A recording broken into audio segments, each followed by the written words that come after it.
झारखंड सरकार जल्द ही सीएनटी यानी छोटा नागपुर टेनेंसी एक्ट में बड़ा बदलाव करने जा रही है। इस बदलाव के बाद सीएनटी जमीन की खरीद के लिए थाना क्षेत्र की बाध्यता खत्म हो जाएगी। यानी राज्य के किसी भी क्षेत्र का आदिवासी किसी भी क्षेत्र में जमीन खरीद सकता है। पहले सीएनटी जमीन खरीदने के लिए थाना क्षेत्र की बाध्यता थी, जिसे हटाने की अनुशंसा टीएसी यानी ट्राइबल एडवाइजरी काउंसिल कर सकता है। खैर, अब आपके मन में भी कई तरह के सवाल आ रहे होंगे कि आखिर बाहरी आदिवासी कितनी जमीन खरीद सकता है, आखिर इस संशोधन पर सरकार और टीएससी क्यों विचार कर रही है, और अभी सीएनटी जमीन की खरीद के लिए क्या नियम है, सब पर बात करेंगे। लेकिन उससे पहले मेरा नाम है विशाल और आप देख रहे हैं लोकतंत्र 19। देखिए, 16 मई 2025 को टीएससी की बैठक होनी है। इस बैठक में टीएससी यह अनुशंसा कर सकता है कि आदिवासियों को घर बनाने के लिए अपने थाना क्षेत्र से बाहर 20 डिसमिल जमीन खरीदने की अनुमति मिल जाए। अगर इस पर सहमति बन जाती है तो थाना क्षेत्र की बाध्यता खत्म हो जाएगी। फिलहाल सीएनटी एक्ट के अंदर आने वाले जमीन उसी थाना क्षेत्र के लोग ही खरीद सकते हैं। टीएससी के अधिकतर सदस्यों का मानना है कि थाना क्षेत्र की बाध्यता खत्म हो जाती है तो जमीन का रेगुलाइजेशन हो सकता है। बहरहाल, कल्याण विभाग ने टीएससी की बैठक से संभावित एजेंडे मुख्यमंत्री हेमंत सोरेन को भेज दिए हैं, क्योंकि मुख्यमंत्री ही टीएससी के अध्यक्ष होते हैं। ऐसे में वो कुछ एजेंडों को घटा और बढ़ा सकते हैं। मुख्यमंत्री हेमंत सोरेन की सहमति मिलने के बाद ही टीएससी के सभी सदस्यों को एजेंडा भेजा जाएगा।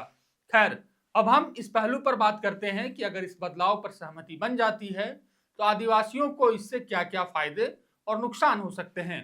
पहले बात फायदे की कर लेते हैं। इस बदलाव के बाद ग्रामीण क्षेत्र के रहने वाले आदिवासी भी शहर में घर बनाने के लिए जमीन खरीद सकेंगे।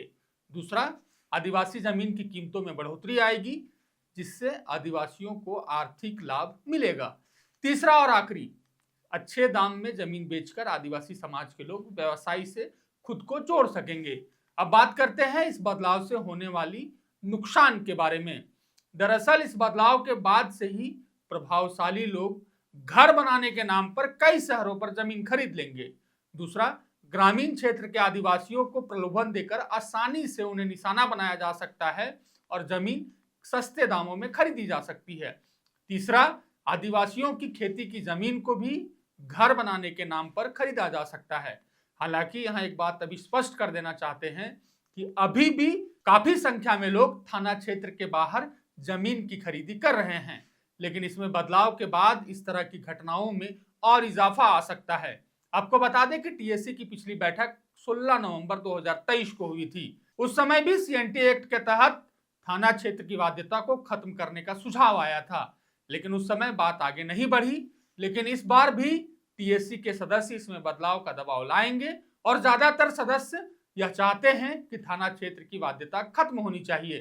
खैर, अब आप हमें कमेंट बॉक्स में बताएं कि यह निर्णय आदिवासियों के हित में है या इससे गरीब और भोले भाले आदिवासियों की जमीन की लूट और बढ़ेगी। फिलहाल के लिए इतना ही। आप देख रहे थे लोकतंत्र 19। जोहार, शुक्रिया।